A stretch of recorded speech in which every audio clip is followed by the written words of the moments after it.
벌써 7월의 두 번째 금요 철야 예배를 우리가 드리게 되는데요. 벌써 이렇게 우리가 뜨겁게 하나님 앞에 예배하고 기도하는 금요 철야가 벌써 1년이 반이 지났습니다. 정말 이 기도의 시간을 통해서 우리가 이 시간을 그냥 예배의 시간으로만 드리고 끝나서는 안 되죠. 정말 반년 정도까지 정말 이 자리에 가서 부르짖고 기도했다고 한다면 능력이 나타나야 될 줄 믿습니다. 하나님을 기대하시고 하나님께서 여러분들의 이 자리를 부르신 이유가 있으실 거예요. 그 이유를 우리가 찾고 그리고 반드시 응답받아서 하나님 앞에 영광 돌릴 수 있는 오늘 금요 철야가 될 수 있기를 주님의 이름으로 기도합니다. 오늘 오전에 배대장로 예배가 잠깐 드리지 못했습니다. 어저께 제가 밖에서 처리하다가 이게 좀 몸살이 왔습니다. 그래서 아침에 몸이 움직여지지가 않았어요. 몸이 일어나지지가 않았어요. 그래서 오전 내내 이렇게 계속 좀 누워 있다가 겨우 일어나가지고 이제 회복을 해서 오늘 금요 철에 이렇게 예배로 나가게 됐습니다. 그래서 오늘 예배 오전 예배 배대장마 예배가 못 나가게 되었습니다. 죄송한 마음을 여러분들에게 전달합니다. 자, 오늘 여러분들과 함께 말씀을 나누려고 하는데요. 제가 이걸 하나 준비했습니다. 오늘 이게 뭐냐면 소금입니다. 소금. 오늘 여러분들과 함께 무엇으로 짜게 하려 이것의 말씀의 제목을 가지고 여러분들과 함께 무엇을 가지고 짜게 하려 이 말씀을 나누도록 하겠습니다. 구약 성경에 여러분 잠언이 있다고 한다면 그것으로 더 위대한 잠언이 있는데 그것은 바로 신약의 예수님의 산상수훈이라고 말할 수가 있습니다.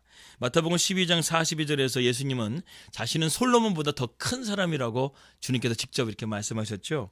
솔로몬이 누구입니까? 지혜자요 현자였습니다. 그는 무려 3,000개가 넘는 잠언을 남기고 수많은 그러한 책들을 남길 정도로 정말 지혜로운 사람이었는데 예수님은 그러한 솔로몬보다 더 크신 분이라고 예수님은 말씀하셨습니다.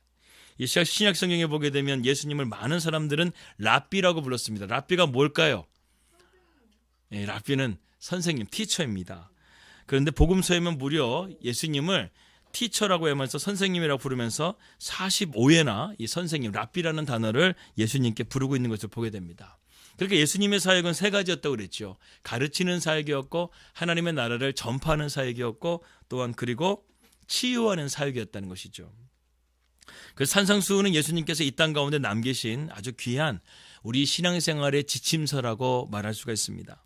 주님은 어떤 새로운 이야기를 이 산상수훈에서 하신 것이 아니라 지극히 상식적이고 쉽고 그리고 알기 쉽게끔 이 성경의 말씀을 재해석해 하시면서 우리에게 말씀을 신앙생활의 지침서를 말씀해주고 있다는 것이죠. 산상수훈은 그렇기 때문에 예수님이 말씀의 재해석이라고 말할 수가 있습니다. 옛날 얘기가 아니라는 것이죠. 오늘날 우리가 이 말씀을 통해서 우리의 삶 가운데 이것을 적용할 수 있고 그 말씀 가운데 따라가게 되면 하나님의 복이 임하는 그런 은혜가 우리 가운데 있기를 축원합니다. 왜 오늘 말씀 보게 되면 마태복음 5장 13절 말씀 너희는 세상의 소금이니 소금이 만일 그 맛을 잃게 되면 무엇으로 짜게 하리요 후에는 아무 쓸데없어 다만 밖에 버려져 사람에게 밟힐 뿐이라고 말씀했습니다. 왜 주님은 산상수훈의 이 초반에 이 소금이라는 것과 또 빛이라는 개념을 다음 주에 저희 여러분들과 함께 빛에 대해서 함께 말씀을 나눌 건데 왜 소금이라는 것을 먼저 말씀하셨을까? 우리가 한번 생각해 볼 필요가 있습니다. 이스라엘에 가게 되면 여러분 사해바다가 있죠. 이 사해바다에 가게 되면 이 소금이요 염분이 워낙 세가지고 그 바다는 아무나 생물이 살 수가 없다고 합니다. 염분 농도가 짙어가지고요 주변 땅들이 또한 이렇게 말라가면서 소금이 돼버려요. 그래서 이 사해바다가 지금 100년 전하고 지금하고 이렇게 물이 계속 줄어들어가지고 이렇게 물이 점점 줄어드는 그 표시를 해놓는데 그 표시되는 지역을 가다 보면 돌을 웬만하면 깨게 되면 거기서 다 소금이 염분기 있는 돌 암석들이 나온다고 합니다. 그만큼 돌을 소금화 염분을 시켜가지고 돌을 그렇게 소금으로 만들어 버린다는 것이죠. 또한 물속에 들어가게 되면 이 소금이요 바다에서 뜨는 것보다 몇 배나 이게 부력이 있어가지고 몸이 잘 뗀다고 합니다. 그래서 우리가 사진 같은 거 보게 되면 사해바다에서 신문 보면서 물에 떠 있는 거 이것이 그냥 떠 있는 게 아니라 이 또 염분이 높다 보니까 부력이 높아가지고 물이 잘 뗀다고 합니다. 그리고 소금물 특유의 미네랄이 풍부해서요 여성들에게는 피부에 그렇게 좋다고 합니다. 그래서 클레오파트라도 이 치유와 이 미용을 위해서 사해바다를 자주 찾았다는 기록이 있을 정도입니다. 오늘은 여러분들과 함께 이 소금에 대해서 이야기를 나누려고 합니다. 예수님께서는 산 위의 많은 무리들 앞에서 그 당시에 가장 친숙했던 바로 이 소금에 대해서 말씀하고 있다는 것이죠. 13절 말씀을 다시 한번 보겠습니다. 너희는 세상의 소금이니 소금이 만일 그 맛을 잃으면 무엇으로 짜게 하려. 후에는 아무 쓸데없어 다만 밖에 버려져 사람에게 밟힐 뿐이니라. 먼저 우리는 오늘 소금에 대한 역할, 소금의 특징에 대해서 한번 여러분들과 함께 나눠보려고 합니다. 주님은 소금처럼 되라고 말씀하시지 않고 너희는 소금이라고 말씀하셨어요. 그러니까 우리 자체가 소금이라는 것이죠. 그것도 세상의 소금이라고 말씀하십니다. 이 세상의 소금, 이것은 그리스도인과 세상과의 관계를 뜻한다는 것이죠. 그렇다면 우리가 세상 가운데 소금이 어떤 역할을 감당해야 되는지에 대해서 우리가 오늘 말씀을 통해서 깨달아야 되겠습니다. 오늘날 소금은 아주 싸죠. 이것도 우리가 마트에 가게 되면 이거 되게 좋은 소금이죠. 빨간색 붉은 소금인데 이것도 마트에 가게 되면 그렇게 쉽게 찾을 수 있는 그러한 소금입니다. 주님은 너희는 세상의 금이나 보석이라고 말씀하지 않고요. 우리가 흔히 찾을 수 있는 소금이라고 말씀하셨다는 것이죠. 세상에서 믿는 너희는 결코 귀족이다라고 우리에게 예수님 믿게 하신 게 아니라는 거예요. 세상 사람들과 떨어지라고. 그래서 누가복음 18장 말씀 보게 되면 바리새인과 세리가 나올 때 바리새인이 이런 기도하지 않습니까? 주님, 나는 과부와 고아와 그리고 세리들과 가까이 하지 않았습니다. 이런 죄인들과 함께 하지 않았다는 거예요. 이게 무엇입니까? 세상과 자기를 단절하고 있다는 거예요. 자기를 귀족하고 있다는 것입니다. 자기는 보석이고 세상 사람들은 하찮은 존재라고 생각한다는 것이죠. 주님께서는 우리 그리스도인들이 그렇게 되라고 말씀하신 것이 아니라 우리에게 이 소금이 되라고 말씀하고 있는 것입니다. 그리스도인은 아주 흔하고 당연히 쉽게 만날 수 있는 자가 되어야 된다는 것이죠. 그러면서도 소중하고 꼭 필요한 절대 가치를 지닌 자가 되어야 한다는 것입니다. 여러분 한번 소금을 보세요. 흔한 것 같지만 절대 이게 없으면 될까요? 안 될까요? 소금은 없으면 안 돼요. 여러분. 절대 없어서는 안 된다는 것입니다. 이 고대 로마에서는요, 이 소금의 가치가 얼마나 귀했냐면, 어떤 노동을 하게 되잖아요. 그럼 노동을 하게 되면 그 품삯으로 그 당시에는 화폐보다 이런 물물 교환이 좀 더 활성화가 되었다고 합니다. 그래서 이 돈 대신에 소금을 월급으로 주었다는 거예요. 봉급으로 주었다는 것입니다. 이 봉급이라고 하는 셀러리라는 단어 자체가요, 이 소금에서 솔트라는 단어에서 파생된 단어라고 합니다. 그만큼 소금이 그 역할을 했던 그 당시에는 상당히 의미가 컸다는 것이죠.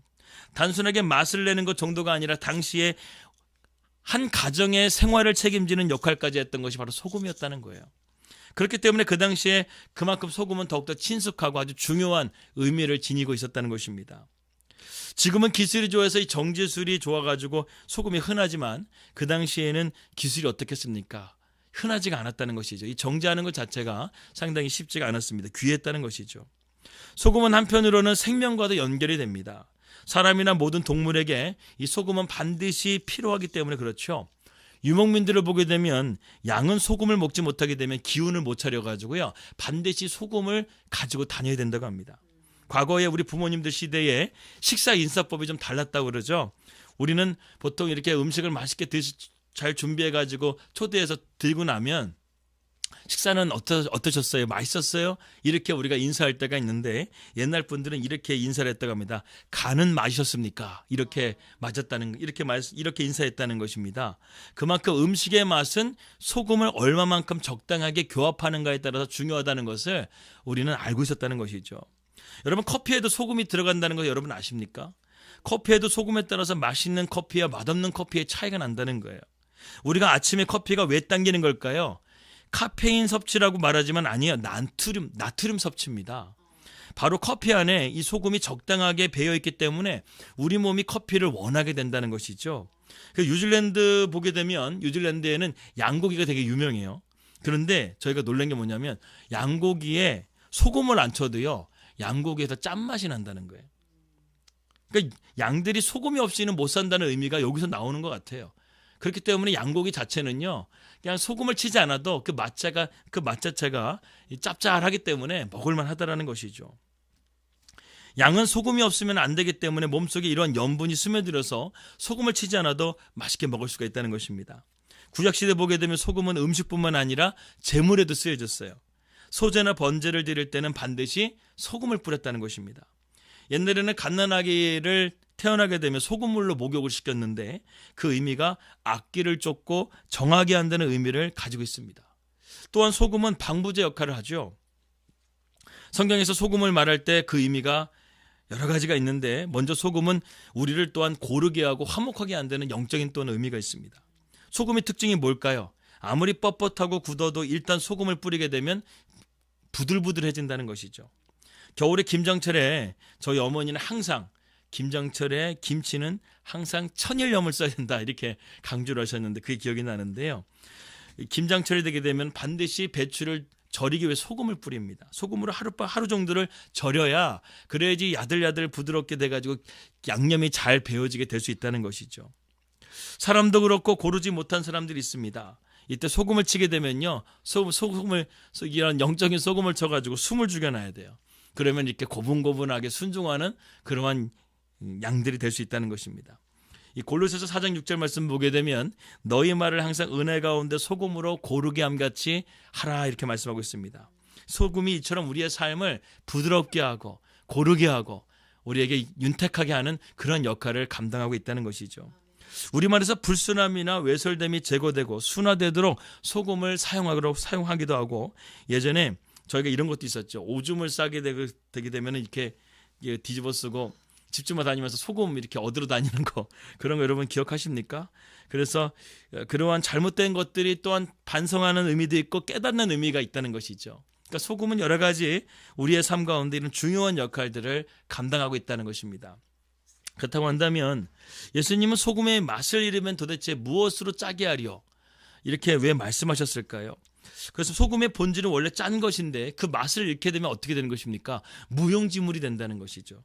아무런 쓸데가 없게 된다는 것입니다. 그러므로 우리 모두는요, 정말로 귀한 소금으로서 하나님의 역할을 감당할 수 있는 소금이 될 수 있기를 주님의 이름으로 기도합니다. 두 번째로 소금은 어떻게 해야 됩니까? 녹아져야 된다는 것이죠. 소금의 역할은 누군가 무엇인가에게 영향을 주는 역할을 합니다. 자기 혼자 있어서는요, 소금은 제 기능을 발휘할 수 있는 게 아니에요. 항상 어떤 존재가 필요하다는 것이죠. 그 역할을 감당할 만한 영향을 줄 수 있는 누군가나 아니면 물질이 필요하다는 것입니다. 그래서 본래의 모습은 사라지면서 재구실을 하게 된다는 것이죠. 그래서 소금은 반드시 어떻게 된다는 거예요? 녹아야지만 그 역할을 감당할 수가 있습니다. 우리는 흔히 그리스도인답지 않은 행동을 볼 때가 있죠. 그것은 아직 소금의 맛을 못 봤기 때문에 그래요. 소금은 아직 녹지 않았기 때문에 그렇습니다. 그러면 변화되지 않는다는 것이죠. 우리는 소금으로서 녹아져서요, 세상 가운데서 그리스도인의 선한 영향력을 미치는 사람들이 되어야 할 줄 믿습니다. 세 번째는 소금은요, 절대 분별할 수 있다는 것이죠. 소금은 다른 것을 변화시켜가지고 녹지만 절대로 그 맛을 잃지가 않습니다. 만약 이 소금이 그 맛을 잃는다고 한다면 그것은 더 이상 소금이 될 수가 없다는 것이죠. 소금은 신맛, 단맛, 쓴맛을 내지 않고 오로지 짠맛 맛을 내는 성질을 가지고 있습니다. 그렇기 때문에 다른 것을 언제나 변화시킬 수 있는, 동일하게 변화시킬 수 있는 성질이 있다는 것이죠. 이것을 우리식으로 해석하게 되면 소금의 성질은 다른 것을 개혁하고 변화시킬 수 있지만 자신은 절대로 세속화되지 않는 것, 이것을 의미한다는 것입니다. 이것을 우리식으로 이렇게 자기 본질을 항상 지키면서 상대방을 변화시킨다는 것이죠. 이것이 소금이라는 것입니다. 그리스도인에서 정말 그렇게 살아가고 있습니까? 그리스도인의 모습을 항상 지키며 우리는 그렇게 살아가고 있습니까? 우리는 이 소금의 맛을 지키면서 그런 가운데 세상을 변화시킬 수 있는 사람이 되어야 한다는 것이죠. 그렇다고 한다면 맛을 잃은 소금은 과연 무엇일까? 무슨 말인가? 짠맛을 잃거나 녹아야 할 때 녹지 않고 스스로 변질되어 버린다고 한다면 이 소금은 그 맛을 잃게 된다는 것이죠. 유목민들이 이 양들을 이렇게 데리고 다닐 때요, 소금을 가지고 다닌다고 말씀드렸죠.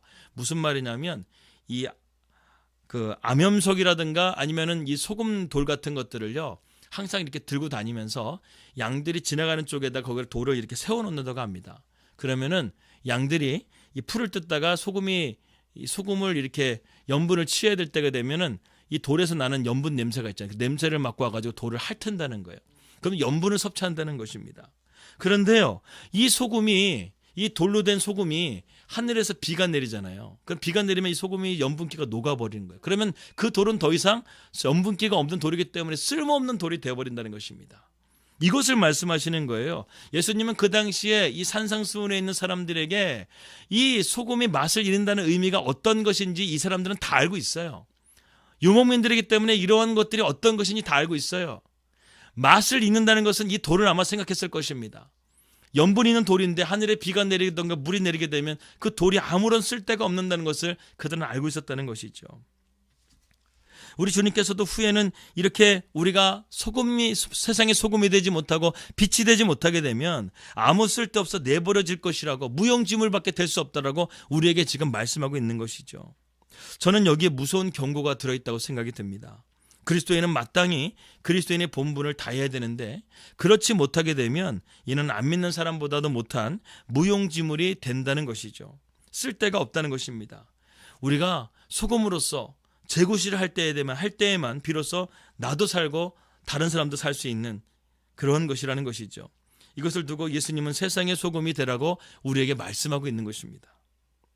우리는 순간순간 이것을 기억하고요, 날마다 우리 자신이 소금이 되어야 된다는 사실을 날마다 기억하시기 바랍니다.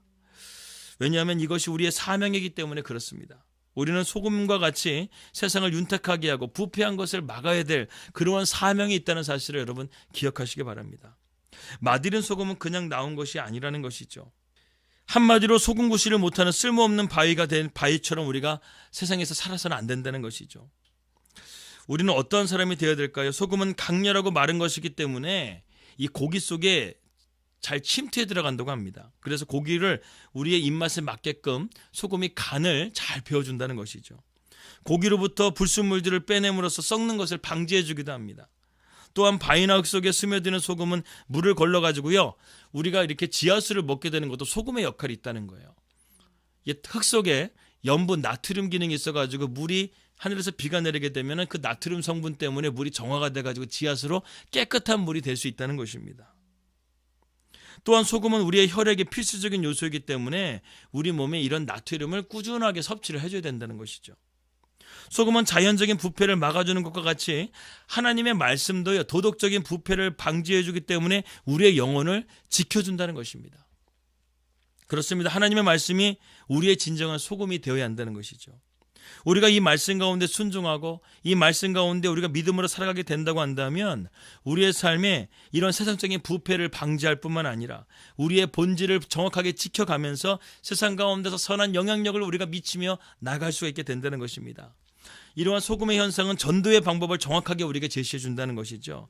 말씀만이 주님을 위해서 우리의 영혼을 단련시키는 그런 맛을 내준다는 것입니다. 그렇기 때문에 세상 가운데 우리가 하나님의 말씀을 부지런히 증거해야 된다는 것이죠.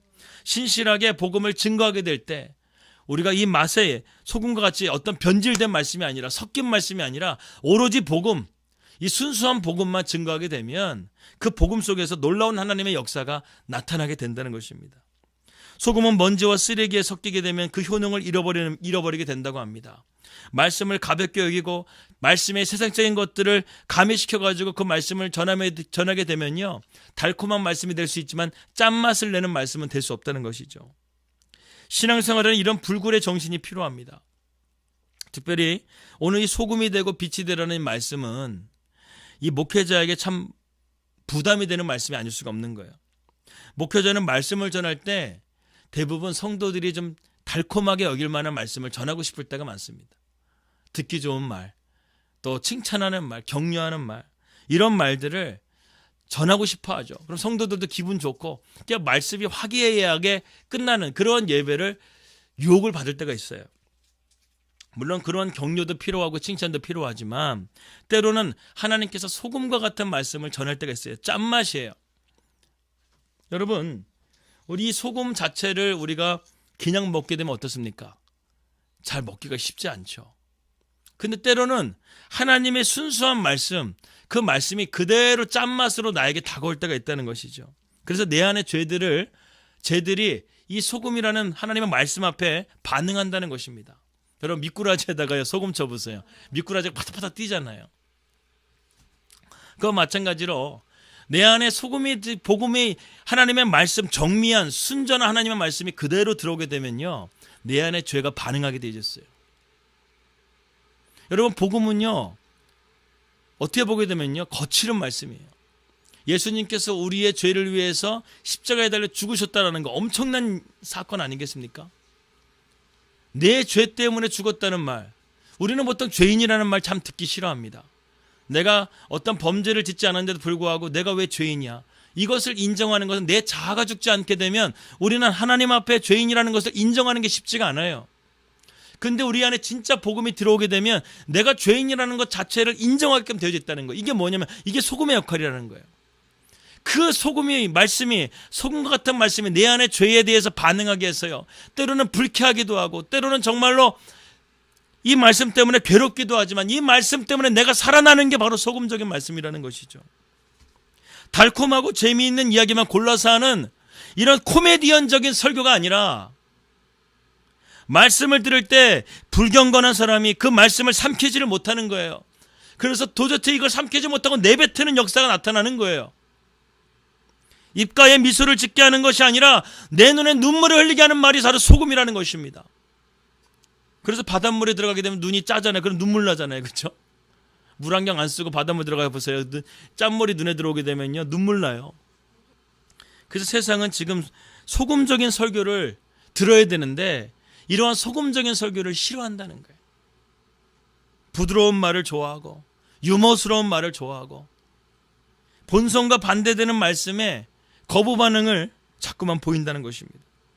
그러나 이러한 반응이 있다는 것은 희망이 있다는 거예요, 여러분. 이런 소금적인 말씀, 복음을 듣고 내 마음이 괴롭고 힘들고 거부 반응이 나타나고 그 말씀에 도대체 삼켜지지가 않고 그러한 말씀들을 내가 정말 들었다고 한다면 내 안에서 그러한 반응이 나왔다고 한다면 여러분 희망이 있는 거예요. 그러면 그 문제를 가지고 누구에게 가져가야 된다는 거예요? 예수님께 가져가야 된다는 거예요. 이게 진짜 소금의 말씀을 들은 사람들의 반응이라는 것입니다. 우리는 소금 설교를 들어야 돼요. 그래서 우리의 삶을 지킬 수 있고 신앙의 맛을 제대로 낼 수 있는 그런 그리스도인이 되어야 한다는 것입니다. 하나님께서 우리의 죄 때문에 코를 드실 수 없을 만큼 냄새나고 부패해서 우리의 삶을 도대체 어디서부터 고쳐야 됐을까? 이러한 상황 가운데 있는 자신의 모습을 봐야 된다는 것이죠. 악취나는 내 자신의 모습, 부패하고 썩어버린 내 자신의 모습을 발견하는 것이 바로 말씀을 통해서 발견하는 거예요. 그래서 히브리서 4장 12절 말씀 보게 되면 하나님의 말씀은 운동력이 있고 좌우의 어떤 날쌘것보다도 예리하여 혼과 영감 및 관절과 골수를 쪼개까지 하며 우리의 마음과 생각을 지키신다고 그러신 거예요. 감찰하신다는 거예요. 이러한 하나님의 말씀의 능력이 내 안에 들어오게 되는 게 바로 소금 설교예요. 소금 설교. 내 안에 뼈를 꺾는 거예요. 쪼개는 거예요. 마음의 생각과 그리고 마음과 생각을 내 혼과 영과 마음의 생각을 감찰하시는 거예요. 주님 앞에 다 벌거벗겨진 것처럼 다 보여드리는 거예요. 여러분 세상 사람들 앞에 내 죄를 드러내거나 수치스럽지만 하나님 앞에 내 죄를 다 벌거벗긴 것처럼 드러내는 것은요 소망이 있는 거예요. 그 문제를 해결하실 수 있는 분은 오로지 예수님밖에 없기 때문에 우리가 그 문제를 가지고 예수님께 나아가야 된다는 것이죠. 소금이 우리의 양심을 문지르게 되면 까칠까칠하고 쓰라립니다. 우리는 그러한 견책을 언제 당해봤습니까? 말씀이 나를 찌르는 그 말씀을 언제 들어봤습니까? 왜냐하면 우리가 참된 구원을 받기 위해서는 죄에 대한 고통과 회개가 선행되어야 되기 때문에 우리는 이러한 말씀을 들어야 된다는 것이죠. 하나님은 말씀이 소금으로 단련되고 우리가 바른 신앙으로 살 수 있기를 원하시고 계십니다. 우리가 이 맛을 잃으면 아무 쓸데없는 존재가 될 수밖에 없다는 것이죠. 이 말씀은 어쩌면 회중들보다 목회자인 저에게 더 무서운 말씀으로 다가옵니다. 제가 오늘 여러분들에게 말씀을 준비하게 될 때 어떤 생각을 가지고 여러분들에게 말씀을 가지고 나왔을까요? 청중을 생각합니다. 항상. 오늘은 우리 배대장막 예배를 듣는 분들은 어떤 말씀을 이게 전해야 될까? 근데 가만히 묵상하게 되면요. 이게 회중이 아니라 하나님께서 뜻하시는 말씀으로 저를 인도해 줄 때가 있어요. 사실 어저께 금요 철야 말씀 준비하려고 새벽 3시까지 말씀 가지고 씨름했는데 주제가 안 잡히는 거예요. 이쪽 말씀도 끄적끄적 해보면서 준비하다가 저쪽 말씀도 끄적끄적 준비하다가 그러다가 시간 다 가버렸어요. 밤에 잠도 못 자고 끙끙 앓다가 도대체 막 괴로워했어요. 나는 도대체 뭔가 이렇게 지금 몇십 년 동안 목사로서 목회의 길을 사역을 하게 되면 사역을 하면서도 왜 이렇게 말씀에 대한 이런 뭔가가 이렇게 맥락이 안 잡힐까 하면서 되게 어저께 좀 자괴감이 들더라고요. 왜 이렇게 말씀이 맥이 안 잡히지? 그런 생각을 하다가 어저께 잠들어 버렸어. 근데 아침에 일어났는데 몸이 모두 안 움직여지는 거예요. 겨우 아침에 새벽 예배 겨우 드리고 들어가서 몸이 못 움직여가지고 그냥 누웠어요. 그냥 오전 내내 잤어요. 그러다니까 좀 회복이 됐어요. 그러면서 오후 시간에 계속 생각하고 있는 거예요. 어떤 말씀을 전해야 되나. 아내와 윤설이는 도서관 가라고 하고 저는 혼자 또 남아가지고 말씀 준비하고. 그런데 갑자기 오늘 이 본문 말씀을 하나님께 주시는 거였어요. 이 소금과 소금에 대한 맛. 처음에는 이 말씀을 준비하게 되는데 왜 소금이야 또 하필이면. 금요철이라는 기도에 대한 말씀인데 왜 소금에 대한 말씀을 하나님 또 이렇게 보여주십니까 하면서 이거 아니겠지만 또 다른데 하는데 하나님의 마음을 여기에 붙잡아 주시더라는 거예요. 그래서 이 마음을 붙잡아 가지고요 다 일일이 손으로 오늘은 설교 원고를 다 써가면서 이 말씀 붙으면서 하나하나씩 여러분들과 기도하면서 여러분들과 함께 말씀을 나눕니다. 아멘. 제가 지금 자랑하겠다는 것이 아니라 회중들을 위해서 제가 말씀을 전하는 것은 설탕적인 설교라는 거예요. 설탕적인 설교. 누구보다 우리를 잘 알고 계시는 분이 누구시겠어요? 우리 자신을 가장 잘 알고 있는 분. 저는 여러분들이 어떤 상황인지 어떤 마음인지 다 몰라요. 다 알고 계시는 분은 하나님이세요. 그렇기 때문에 하나님의 인도하심을 구하고 하나님의 뜻대로 말씀을 준비하고 가면은 100% 은혜가 있고요. 100% 역사가 나타나는 거예요. 그런데 내 뜻과 내 생각대로 설교하려다 보면 회중들에게 맞춰서 설교하려고 하면 그 가운데서는요 내 노력이 들어가기 때문에 하나님의 역사가 덜 나타난다는 것이죠. 저는 오늘 너무나 감사하게 이 소금에 대한 설교를 여러분들과 나눌 수 있게 해주신 게 감사하더라고요. 원래는 이런 설교 할 생각이 전혀 없었어요. 그런데 주님께서 제 마음 가운데 오늘 이 말씀에 소금에 대한 말씀, 너희는 세상의 소금이니, 이 말씀이 저에게 다가왔고 소금이 맛을 잃으면 아무 쓸데가 없다라는 거. 유목민들에게 이 소금돌이 물이 비가 내리게 되면 그 돌은 아무런 의미가 없다는 거. 우리에게 이런 짠맛이 나지 않고 예수의 맛이 나지 않고 내 안에 말씀 속에서 살아가는 내 삶에 선한 영향력이 미치지 않는다고 한다면 우리는 정말 아무것도 아닌 무용지물에 불과한 것이구나. 이것을 깨닫게 됩니다. 여러분 말라기서 2장 9절 말씀 보게 되면 예수님께서 이런 경고의 말씀해 주십니다. 너희가 내 길을 지키지 아니하고 율법을 행할 때 사람에게 치우치게 하였으므로 나도 너희로 하여금 모든 백성 앞에서 멸시와 천대를 당하게 하느니라. 하나님의 말씀을 저버리고 자기의 뜻대로 살아가는 사람들에게 하나님께서 어떻게 하시겠다는 것입니까? 내가 너희들을 쓸모없는 자로 여기겠다는 것이죠. 여러분 우리의 삶이 하나님 앞에 쓸모없는 자로 여기게 되게 되면 어떻게 되겠습니까? 그것만큼 비참한 게 없다는 거예요. 예수님의 팔복은 제자들이 지닐 본질적인 성품을 말했다고 한다면 오늘 소금과 빛의 비유는 세상에 미칠 그리스도인들의 선한 영향력을 나타내고 있습니다. 근데 이 말씀을 제자들에게 말씀하셨다는 것이죠. 근데 여러분 한번 생각해 보세요. 제자들의 출신들을 다 보세요. 어부 출신들이만 4명입니다. 세리가 있어요. 그리고 대부분 제자들은 학교를 제대로 나오지 못한 갈릴리의 출신들입니다. 이러한 자들에게 그리스도인으로서 너희가 세상에 선한 영향력을 미치는 사람이라고 하면서 소금이라고 말씀하신다는 것이 얼마나 인간적으로 볼 때는 비웃을 만한 일입니까? 우리는 어떤 학위도 있어야 되고 스펙들이 있어야 어느 정도 사람들의 영향력이 있다고 생각하는데 그게 아니라 우리 그리스도인들의 선한 영향력은 예수님 그분 한 분을 내 안에 모시고 그분의 말씀대로 우리가 순종하며 살아가는 그 삶이야말로 우리가 세상 가운데 소금으로서 영향력을 미칠 수 있는 삶이 될 수가 있다는 것이죠. 여러분 세상은 끊임없이 타락해 가고 있습니다. 그러한 세상은 아무런 맛을 내지를 못해요. 그러나 그리스도인들은 맛을 내는 사람입니다. 썩어져가는 세상을 막아내는 유일한 이 세상의 방파제는 그리스도인밖에 없어요. 교회밖에 없습니다. 세상은 자신이 죄로 썩는 것을 막을 수가 없습니다. 오직 외부에서 집어넣은 하나님께서 주시는 말씀, 이 성령, 이것만이 우리의 삶을 변화시킬 수가 있다는 것이죠. 교회는 두 가지 세상에 영향력을 미쳐야 된다고 예수님은 말씀하십니다. 첫 번째는 소금이요, 두 번째는 빛이라는 거예요. 빛은 말 아래 두게 되게 되면 아무런 의미가 없는 것입니다. 등경 위에 두는 것이에요.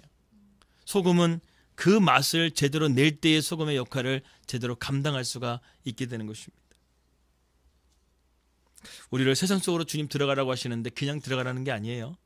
이 소금의 맛을 내면서 이 맛을 가지고 세상으로 들어가서 너희들의 본질, 이 소금의 짠맛은 바뀌지 않은 가운데서 세상 사람들을 변화시키고 세상 사람들에게 그리스도인의 선한 영향력을 나타내라고 소금이 되라고 말씀하시는 것입니다. 아무쪼록 세상의 소금으로서 그리스도인의 진정한 맛을 낼 수 있는 저와 여러분들이 되시기를 주님의 이름으로 기도합니다. 하나님 감사합니다. 오늘 이 저녁 가운데 하나님 우리가 진정한 소금이 되길 원합니다. 진정한 빛이 되길 원합니다. 하나님 우리에게 그러한 짠맛을 낼 수 있는 참된 그리스도인이 될 수 있도록 인도하여 주시옵소서.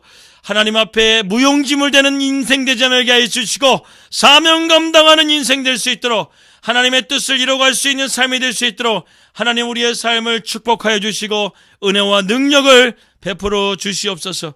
오늘 이 저녁 가운데 우리가 그러한 주님의 뜻을 깨달아 간절하게 기도하며 나갈 때 하나님 우리의 삶이 소금이 되게 하시고 영향력 있게 해주시고 우리의 삶 가운데 또한 잘못된 것들이 죄악된 것들이 회개되게 하시고 눈물을 흘리게 하시고 우리의 영혼이 정결되게 하시고 또한 취함을 입을 수 있는 고침받을 수 있는 은혜가 우리 가운데 있을 수 있도록 하나님 역사하여 주시옵소서. 오늘 이 밤이 불의 밤이 되게 하시고 오늘 이 밤이 주님 만나는 밤이 되게 하시고 주의 음성 들을 때에 우리가 믿음으로 순종할 수 있는 오늘 이 밤이 될 수 있도록 역사하여 주시옵소서. 간절히 구하오며 이 모든 말씀 예수님의 이름으로 기도하였습니다. 아멘.